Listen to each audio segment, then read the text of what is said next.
Why does your money disappear so fast? Listen to this. Level 1. Autopilot. You're not failing at life, you work. You're responsible. Your paycheck hits on time, bills get paid, life keeps moving. But somehow, your money never feels calm. It's always just enough, and somehow never more. Every month looks the same. Balance goes up, then down, then back to a familiar number. You're not panicking, but you're not moving forward either, because most of your money decisions aren't conscious. They're automatic. You spend because you're tired, you snack because you're bored, you pay because you have to. Not because you're reckless, but because your life is running without design. And this is where the solution starts. Not by making more money, or not by learning investing first, but by making one conscious decision a day. Starting small. Before your money gets spent, decide where it's supposed to go. Not everything, just one decision. How much you're allowed to use today. How much is off limits. How much stays untouched. It doesn't have to be perfect. It doesn't have to be clean. What matters is this. Your money stops moving without your permission, because the moment you stop living on autopilot, your money stops leaking everywhere. And that's the first step out of a life where every month feels the same.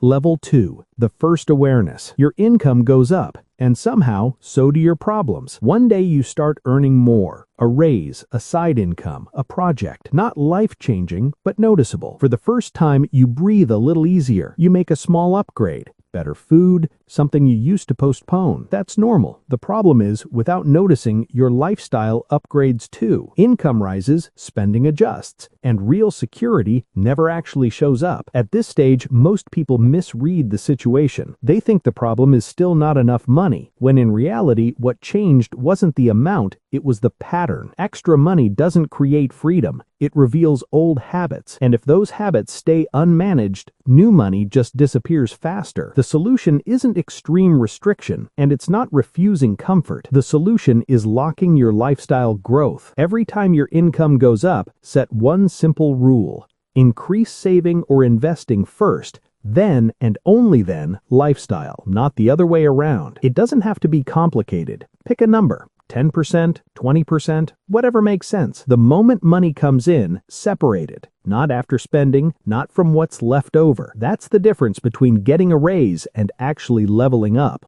Level 3. The morning routine. Your money is decided in the first hour of your day. Most people think their money problems happen at the end of the month. They don't. They start in the first hour of today. How you wake up, how you grab your phone, how you begin the day. It all feels small, but that's where direction is set. You wake up rushed, check notifications immediately, and your brain goes reactive. The day starts without a plan, and when the day has no plan, money follows that chaos. Tiny decisions keep popping up. Buy this, order that. Pay it now. Not because you need it, but because you're mentally exhausted. Money always leaks when you're tired of deciding. The solution isn't waking up at 5 a.m., and it's not a complicated routine. The solution is giving direction before the day takes over. Just one habit. In the morning, before your money gets touched by anyone else, make one conscious rule. Today, my money is only used for what I already decided. No long list, just one boundary. For example, no impulse spending today. Essentials only today. No new payments today. Then stop. You're not controlling your entire life, you're just controlling the direction. And once the direction is clear, small decisions stop draining your energy. Money doesn't stop leaking because you're cheap, it stops because you're aware. And that small morning awareness echoes all the way to the end of the month.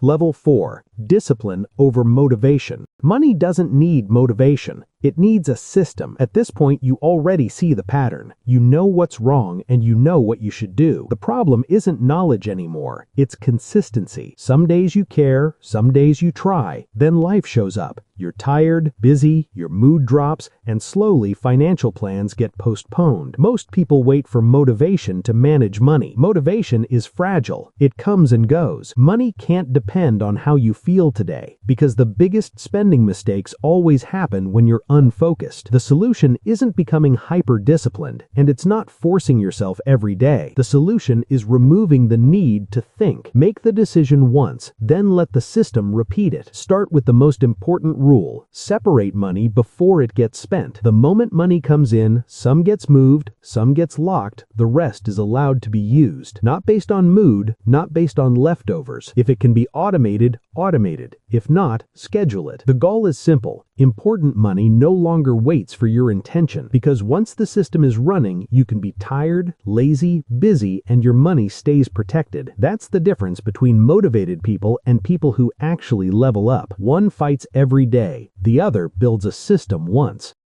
Level 5. The financial system. Wealthy people don't rely on memory. At this stage, your finances start to look organized. Apps, records, clean numbers. You know where your money goes, and that feels calming. But here's the trap. Feeling organized isn't the same as being safe. Tracking money doesn't control it. Awareness doesn't automatically stop leaks. Many people get stuck here, polishing the dashboard while forgetting to build the engine. The solution isn't switching apps, and it's not more categories. The solution is changing how money moves from the start. Your money needs clear lanes, at least 3, no more.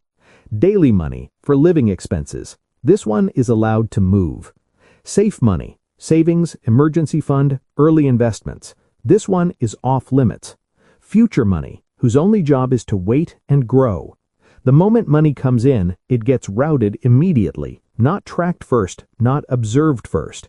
When the lanes are right, you don't need constant supervision. At this point, your money stops depending on how diligent you are. It starts depending on how well your life is designed. Level 6. Identity shift.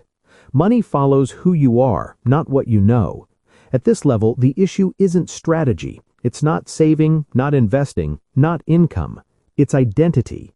Many people know exactly what to do with money and still don't do it. Not because they're lazy, but because the action doesn't match how they see themselves. If deep down you still think, I'm just getting by, I'm average, this will leak anyway, you will sabotage every system, not intentionally, but consistently. You'll feel guilty when money sits still, relieved when you spend it, anxious when your balance grows. Because your old identity isn't comfortable at a higher level, and until that changes, money will always return to its old, safe point. The solution isn't affirmations. It's not pretending to be rich. It's not buying expensive things. The solution is changing your role. Stop acting like a money user. Start acting like a money manager. When money comes in, don't ask, what can I spend this on? Ask, what is this money's job? Some money's job is to be spent, some to sit still, some to work. And those jobs don't change just because of today's emotions. Create one simple rule. Future money is non-negotiable. Not because you're disciplined, but because it's no longer an emotional decision. Level 7. Pressure test. Your money system doesn't fail when life is calm. It fails under pressure. Most systems look great in normal months. Paycheck arrives, expenses are stable, everything seems controlled. But life doesn't stay normal. Pressure arrives suddenly. Something breaks, family needs help, work becomes unstable, emotions crash. And in those moments, most neat plans collapse, not because the system was bad, but because it was never tested. Wealth isn't built in calm moments. It's shaped when decisions must be made fast and emotions are unstable. Pressure reveals your real financial character. The solution isn't becoming mentally tougher. That's unrealistic. The solution is removing decisions from crisis moments. 3 things must be set before pressure hits. First, a true emergency buffer. Not general savings, but money specifically meant for breakdowns, illness, emergencies. When the purpose is clear, guilt disappears. Second, a hard lower limit. Pick a number. If your balance hits it, no spending, no lifestyle, no compromise. This rule is made when you're calm, not panicking. Third, automatic decisions for bad scenarios. Not we'll see later, but income drops, cut expenses A and B. Crisis hits, investments untouched. Need fast cash, use this lane, not others. When pressure arrives, you don't think, you execute. Financially stable people aren't problem-free. They just don't let problems destroy their system. Level 8. Compound life. Money doesn't change your life instantly. It changes its direction. At this stage, you stop chasing big jumps. No more, this month has to be dramatic. You realize something simple. Financial life doesn't explode. It bends slowly. Most people judge progress up close. What changed this week, this month? And because it looks small, they quit. But what works isn't size, it's duration. Wealth rarely fails from big decisions. It fails from small ones repeated in the wrong direction. The solution isn't new strategies, it's locking the direction. 3 principles must run together. First, raise standards, not lifestyle. When income rises, don't ask what you can buy. Ask what can be strengthened: savings, investments, skills. Let lifestyle lag one step behind. Second, repeat the same decision, not smarter decisions every month, but decisions you don't have to rethink. Same amount, same timing, same direction. Boredom is a sign the system is working. Third, give it time without interference. Compounding dies from emotional intervention. Don't check constantly, don't change because of fear, don't break it just to feel productive. Doing nothing is an action when direction is right. Your life won't feel spectacular here, but 1 year later, the distance shows. 5 years later, people start asking, "How did you do that?" And you know the answer. No heroic moments, no secrets. Just a life moving in the same direction long enough without self-sabotage. Level 9. The realization. Money isn't the goal, it's the side effect. At this point, you stop asking, "How much do I need?" What you want now is calm, options, time that isn't chased. You realize something many people learn too late. Money doesn't make life safe, it buys distance from panic. Not to show off, not to look successful, but to say no without collapsing. No to damaging work, no to lifestyles that aren't yours, no to expensive social pressure. People who look rich aren't always free, and people who are truly free rarely look rich. The solution isn't lowering ambition, it's putting boundaries on desire. You need one honest definition. What is enough for you? Not social media's version, not your environment's, yours. What does a calm life cost? How much safety do you need? How much time do you want back? After that, every extra dollar has one job: strengthen life, not complicate it.